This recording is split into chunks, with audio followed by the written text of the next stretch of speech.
Good morning, guys and gals. We are in Georgetown, South Carolina. Got here last night about 8 o'clock at night, and it was really cool coming in here. I like instantly was like, this is going to be a cool place to hang out for, I don't know, a while. 2-3 days at least, that's a while right now. But yeah, weather's great. It's like 70, and I want to turn the phone around really quick and just I was just making some breakfast and thinking about a couple things to share with you. Wavy gravy knows something's coming. We're going to have some WALKs coming here pretty soon. So, now this is all really basic stuff, okay, guys? But in some ways we can't hear it enough. I'm making some breakfast, a couple of small potatoes, a couple of eggs, maybe a little bit of onion, a little bit of cheese. It's funny how I got that cheese. I don't know if I've told that story yet, but... And, people might ask questions like, how do you do your dishes? You see my dishes out there on the scooter in the sun, drying, and also being sanitized by the sun. I'm a big believer in that. I just, in here in Georgetown, I'm surprised. This is like mostly fresh water. I always kind of test it with my tongue. I'm like, see what the saltiness of it is, and it tastes pretty fresh watery in here. I don't know. I'm not very scientific, but I just skim I use my bucket. I can't really open the door too much because it'll affect the flame on the stove. But that bucket right there, I just skim off the top, try to get the cleanest water possible, do my dishes, and then I wipe them off really good. I don't sanitize them. I haven't got sick once in 6 months now that I know of, anyways. I guess I just living on a shanty boat, living on a boat in general, but I'm a big advocate of shanty boats if that hasn't occurred to you by now. It can just be it's such a good way to fight the prevailing cost of living problems that are here already in America and coming and are going to get worse. I'm not being a doom and gloomer, and if you don't, I don't know what to say to the people who the very small percentage of people who just think I'm crazy for talking about this. A lot of people are, some people are insulated from what's coming, They have plenty of money, and they just live in their own little bubbles, and with food doubling in price, it's not like a big deal to them. They're unaffected by it because they have enough money. And that, good for you. Good for them, right? That's not me. I'm going to guess that's not you. And so, my point here is living like this, like you've seen in this series on my channel this winter, is a very cost-effective way to have a good quality of life still, with the cost of living going up. And there's just a few ways to do it. You can prepare your own meals. This has been awesome.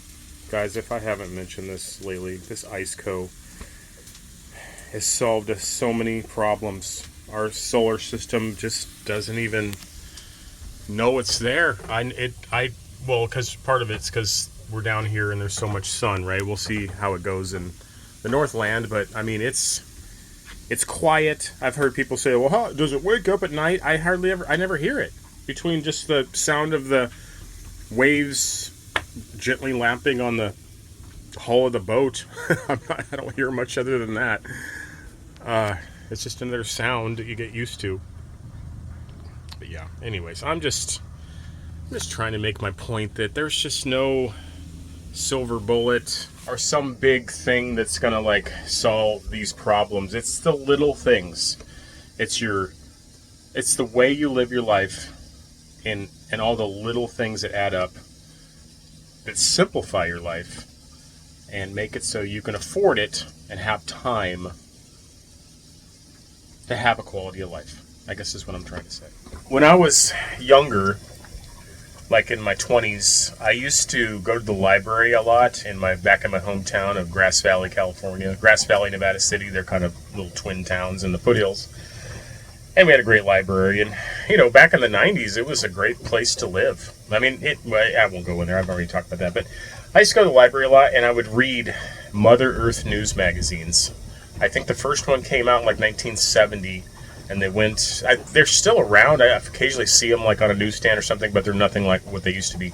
They were basically like the Back to the Land journal for the boomers back when they were fairly young in the 70s, and had good ideas back then before they got ruined.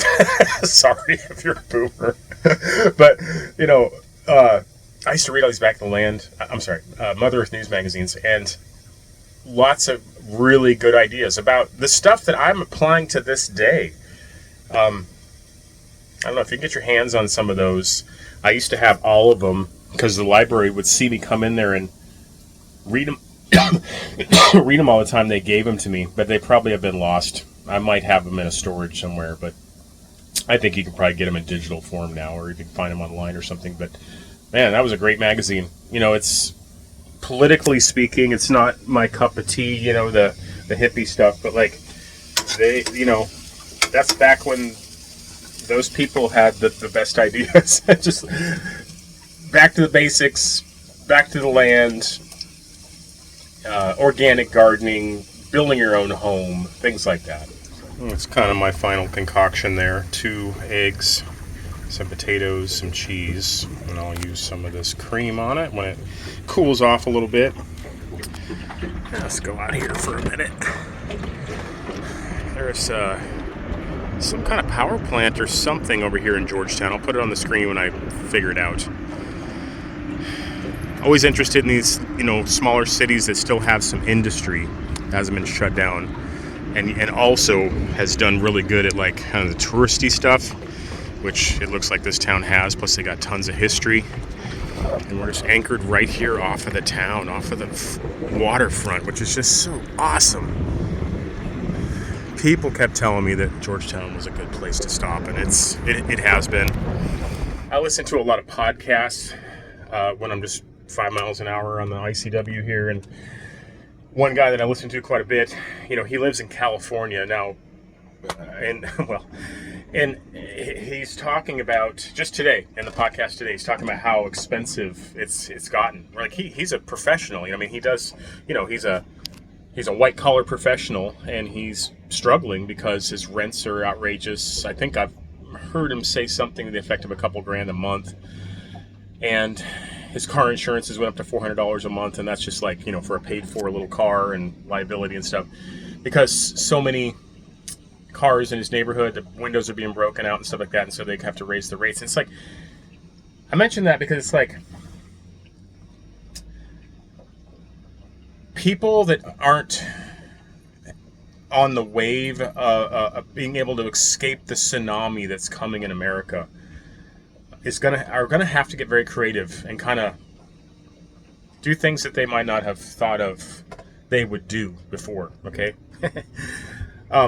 And you've heard me say this before if you've hung around my channel at all, but I'm telling you, there still is great deals to be had in the Midwest. Okay.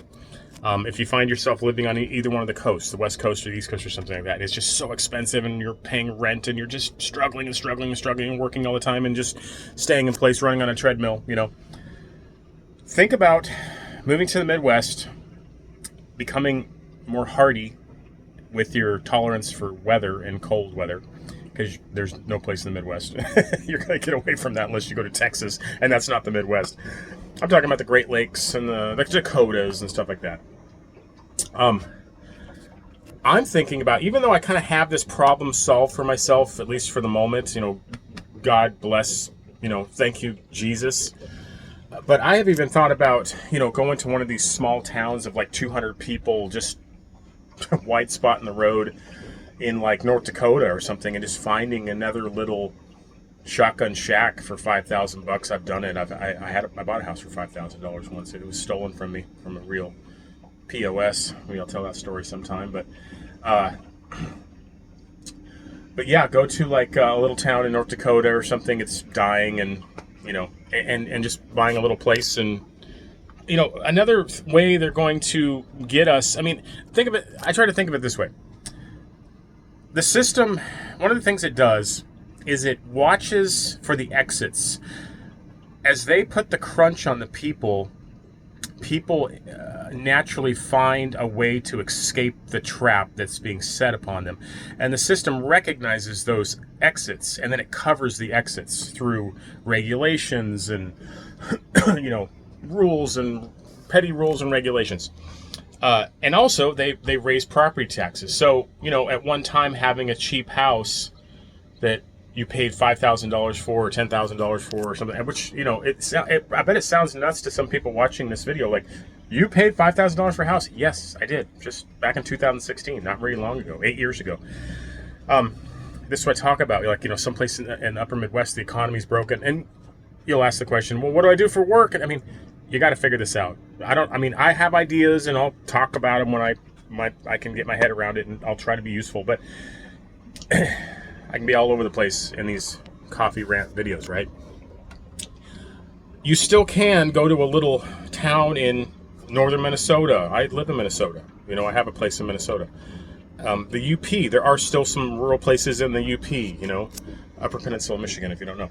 I call Superior Land. If I say Superior Land now, you just know what I'm talking about is the Upper Peninsula of Michigan. There still is places you can, buy a piece of land, raw piece of land. You can maybe even get a little shotgun shack or an old deer camp or something for, 20 grand or something. I'm thinking about selling my deer camp because it's kind of a third place that I just use for storage now.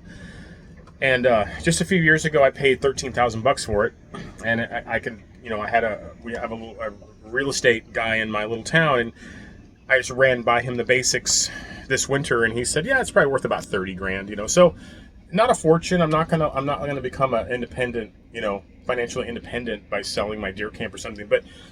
But you kind of see that, like, I say that because the values are going up even in these places like this, right? That I'm just talking about, Superior Land and stuff like that. But if you want to go even farther out and go into like North Dakota, probably South Dakota also, probably some places in northern Wisconsin, dead little towns, even though Wisconsin's beautiful, tons of lakes, people from the south, like Illinois and southern Wisconsin, tend to want to have a place to escape to up there, and so they'll buy. That drives the prices up, What's driving these prices up is the people that do have the money are buying second houses and third houses and stuff like that. That's the story of my little village in the UP of 1,000 people that went from when I showed up there, roughly 10 years ago, half of it was abandoned. I mean, there was abandoned houses in the village limits, and now you will not find that.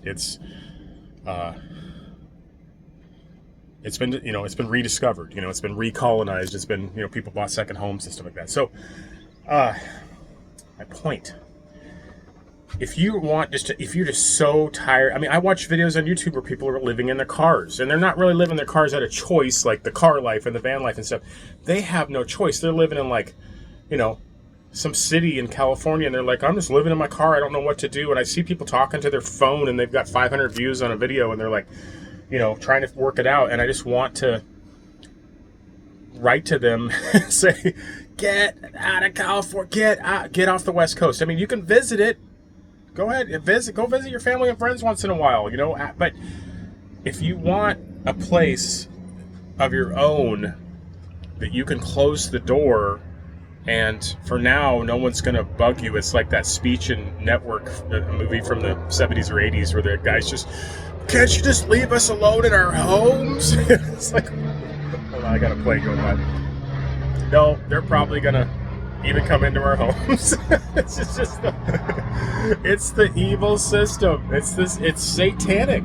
They are not going to leave us alone. The system sees us as slaves, and if you haven't figured that, if you stop being naive, okay? Like, if you think I'm nuts for saying that, stop being naive. The only value I have and you have to the people that benefit from this system is they see us as slaves. Stop being a slave. You have to stand up and stop being a slave. They're not going to take your chains off you, okay? You're going to have to take your own chains off you. And I'm just trying to talk about something I've seen, one little escape hatch, which they've recognized, and they're starting to close it. They're in there like, they're trying to close that door, but it's still open. You might be able to slip through and come to the upper Midwest, I'd probably buy a raw piece of land and put a little shed or tiny house on it, because then it's still considered raw land. And I wanted to say this: property taxes. That's another way they're going to get us. Okay, they're going to keep jacking property taxes up until your little $10,000 place you bought 5 years earlier is being revalued and uncapped, is what they call it in Michigan, and you're going to be paying as much as what people were paying a generation ago for a real house, a 2,500 square foot real house. Okay, because that's what they're doing. They're evil, and if you can't pay it or won't pay it, they'll eventually come and take that place away from you. So maybe having a raw piece of land where it's still being valued on that. There's no structure on it, no official structure on it, and you're far enough out of town that they're not going to come and check up on you. So, okay, guys, I'm going to eat my breakfast. I hope there's some value that come from these rants. So we're going to go explore Georgetown today. Look for that video eventually on Backwaters and Backroads. So thanks for sticking around. I feel so lucky to have you guys in my life. Thank you. See you soon.